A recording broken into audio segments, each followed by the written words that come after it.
هدى للناس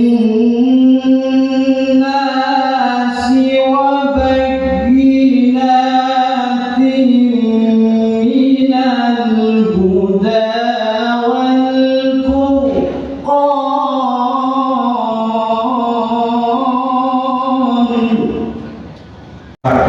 dan ada anak-anak kita di mana masa depan mereka tergantung dengan pendidikan yang kita berikan. Nah, Bapak Ibu sekalian yang saya banggakan bahwa Safari Ramadan Pendidikan ini sekali lagi saya sampaikan kepada kita semua adalah bagian merefleksi diri. Bagaimana kita merefleksi tugas dan tanggung jawab kita. Temanya sangat luar biasa Bapak Ibu sekalian, yaitu Ramadan produktif, Ramadan berbagi. Saya ingin mengingatkan kepada kita semua Bapak Ibu sekalian, Ramadan produktif di mana pada saat pemerintah mencanangkan adanya libur di bulan Ramadan, baik di awal maupun di akhir Ramadan. Kita sudah berpikir bagaimana caranya anak-anak kita, guru-guru kita tetap produktif. Produktif di dalam menimba ilmu, produktif di dalam memberikan pendidikan bagi anak kita walaupun mereka berada di luar sekolah. Ini tugas dan tanggung jawab yang tidak mudah Bapak Ibu sekalian. Kenapa? Kita berkaca di tahun-tahun sebelumnya, begitu ada libur di awal Ramadan, yang terjadi anak-anak kita banyak salah jalan, salah pendidikan. Mereka banyak di jalan setelah sahur, atau setelah buka puasa, atau setelah tarawih. Mereka berkeliaran tanpa arah, tidak ada pendidikan yang jelas. Maka oleh sebab itu pada waktu kita sebelum Ramadan saya sudah mencanangkan bahwa kita harus produktif. Walaupun anak kita berada di rumah atau di luar sekolah, maka kita harus memberikan pendidikan bagi mereka. Tugas tanggung jawab kepala sekolah sudah jelas yang saya memberikan arahan kepada kita semua agar anak kita tetap menimba ilmunya dengan dibimbing oleh para guru di sekolah masing-masing. Bagaimana caranya? Tentunya Bapak Ibu sekalian sudah pernah melalui dengan peristiwa COVID yang lalu. Ternyata bisa juga kita berpendidikan walaupun kita berada di rumah atau di luar sekolah dengan melalui berbagai media, dengan media digital yang kita gunakan saat ini. Dan saya melihat Bapak Ibu sekalian banyak ide-ide kreatif yang sudah dilakukan sekolah-sekolah dengan melakukan kegiatan pendidikan melalui hibrid. Jadi mencatat anak-anak kita dan anak-anak kita menyampaikan hasilnya melalui media-media yang sudah bisa dilihat oleh para gurunya. Oh, anak-anak kita produktif. Oh, anak-anak kita tetap belajar. Di sisi lain, Bapak Ibu sekalian, anak-anak kita juga tetap produktif dengan menjalankan ibadah. Yang agama Islam, mereka tetap melaksanakan ibadah di masjid. Bahkan mereka tadarus di masjid. Dengan ada kualifikasi yang diberikan oleh masing-masing gurunya, tugas dan tanggung jawabnya. Jadi alhamdulillah Bapak Ibu sekalian, tidak kita lihat lagi anak kita lebih banyak di jalan, lebih banyak kegiatan-kegiatan yang tidak produktif, bahkan negatif. Kalau dulu kita lihat tahun-tahun sebelumnya di Jawa Timur, Bapak Ibu sekalian, banyak sekolah-sekolah yang sempat sedih. Ada anaknya yang kecelakaan, ada anak-anak yang meninggal. Kenapa? Karena mereka balapan di jalan. Dan salah satunya adalah anak kita. Nah, kalau kita tidak buat kegiatan-kegiatan yang produktif, Bapak Ibu sekalian, maka pasti yang dirugikan adalah keluarga, yang dirugikan kita semua. Maka oleh sebab itu, saya apresiasi Bapak Ibu sekalian yang sudah menjalankan program ini dengan baik. Yang kedua, Bapak Ibu sekalian, di Safari Ramadan Pendidikan ini, kita juga Ramadan berbagi. Jadi kalau tadi kita menyaksikan, kita berbagi dengan saudara-saudara kita, anak-anak kita, penjaga sekolah, dan juga petugas kebersihan sekolah. Mereka sudah mengabdikan dirinya di lingkungan Bapak Ibu sekalian. Tidak ada salahnya kita berbagi kepada mereka, karena mereka juga yang sudah memperjuangkan sehingga sekolah Bapak Ibu sekalian tetap nyaman, tetap indah, tetap rapi, dan tetap bisa dinikmati oleh semuanya yang ada di lingkungan satuan pendidikan. Tanpa mereka Bapak Ibu sekalian tidak mungkin kita berjibaku dengan pendidikan, dengan ilmu, tapi kita juga harus berjibaku dengan kebersihan. Maka tugas kita adalah memberikan perhatian kepada mereka. Tidak kalah penting Bapak Ibu sekalian, masih banyak yang kita bisa berbagi. Ada anak-anak kita yang putus sekolah.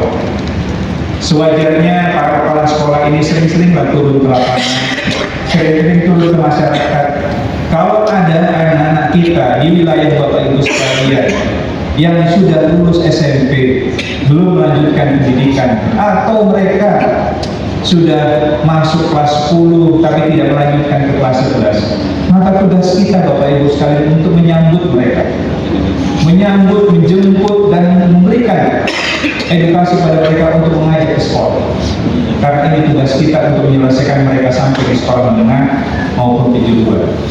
Maka di bulan Ramadan ini tidak ada salahnya Bapak Ibu sekalian, para capim ini proaktif, ya, keliling ke wilayah-wilayah.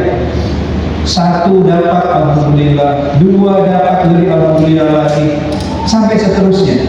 Karena ini adalah tugas dan tanggung jawab kita pemerintah Provinsi Jawa Timur untuk bisa memberikan perhatian yang serius terhadap anak putus sekolah. Ini juga berkah di bulan Ramadan Bapak Ibu sekalian kalau kita laksanakan. Jadi bukan hanya kita menyambut, tapi bagaimana kita memberikan kelanjutan sekolah bagi anak kita, terutama di masjid. Tidak ada ruginya Bapak Ibu sekalian kalau kita berbagi, apalagi di bulan suci Ramadan ini. Insya Allah rezeki kita akan tambah.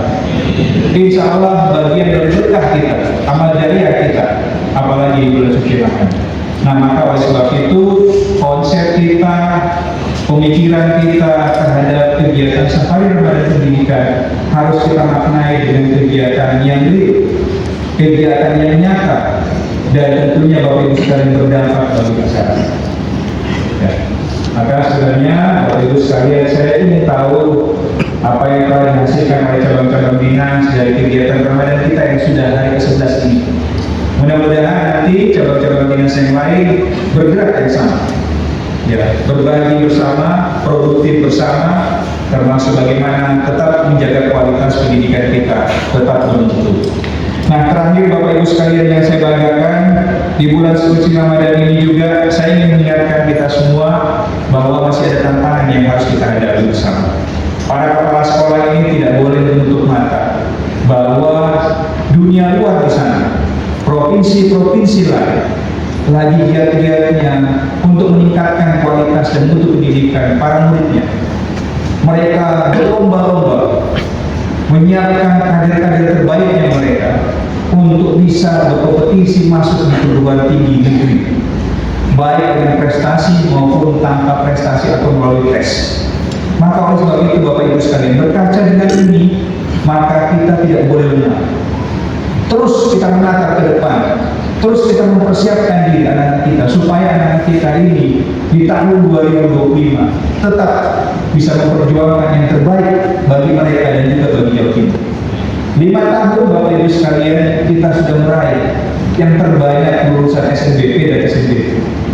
Apakah kita cukup dengan itu? Tidak. Kita tidak boleh puas dengan prestasi yang sudah kita raih. Kita masih punya tantangan di tahun 2025. Sebanyak mungkin siswa kita, murid kita yang harus bisa masuk ke perguruan tinggi negeri dan sekolah kedinasan. Ini tanggung jawab kita semua Bapak Ibu sekalian.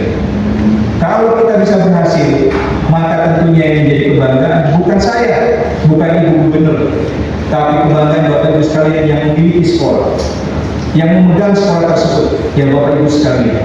Maka oleh sebab itu, waktu yang sangat singkat ini, terus jaga anak kita, kawal anak kita.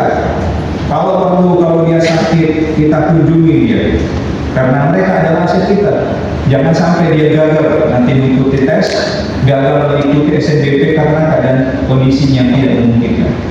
Nah, ini tugas Bapak Ibu sekalian, termasuk target-target Bapak Ibu sekalian yang selama ini mungkin targetnya sedang-sedang saja. Kenapa tidak? Tahun 2025 ini kita tingkatkan target kita.